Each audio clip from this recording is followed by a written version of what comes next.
Hindi dapat magtangi sa pagpapairal ng katarungan. Kapatid, isa ka bang leader? Leader ng bansa, organisasyon, o komunidad? Ito ang ilan sa mga dapat nating malaman bilang isang leader.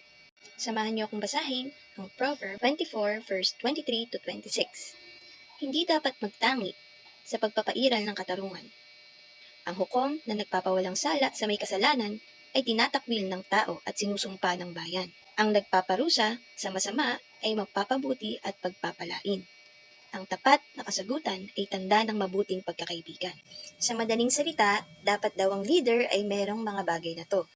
Number 1, transparency. Ibig sabihin kung ano ang nasa batas or protocol, dapat ayun lang yung nasusunod. At hindi kung kaibigan mo ay absuelto na. Number 2, hindi bias. Dapat walang kakilala, walang kaibigan. Pag may kasalanan, wag natin pagtatakpan. Dahil paniguradong itatakwil at kagagalitan ka ng mga taong nakakaalam. Number 3, integrity. Yung kahit walang nakatingin sa'yo, ginagawa mo pa rin ang dapat at tama. Number 4, mapagkakatiwalaan or trustworthy. Kaya tayo inappoint bilang isang leader ay dahil may nakitang potensyal sa atin.